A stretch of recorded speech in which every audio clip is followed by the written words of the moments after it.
এখন সকাল 10টা 10 o'clock 10 o'clock। এখন 9টা বাজে, এখন 9 o'clock এখন 8টা বাজে, 8 o'clock 8 o'clock।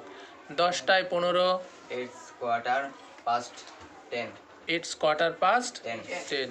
এখন 10টায় 30, it's half past 10 it's half past 10 10। এখন 10টায় 45, it's quarter to 10 it's 11 quarter to 11। এখন 6টায় 15, it's quarter past 6 quarter past 6। 6টায় 30, it's half past 6 it's half past 6। 6টায় 45, it's half it's quarter to 7 it's quarter to 7। যখন 45 হবে বা 15 minute বাকি থাকবে তখন আমরা বলবো কোয়ার্টার টু। এইটুকু মনে করে রাখতে হবে, তখন কি হবে? Quarter to. এই সাইডে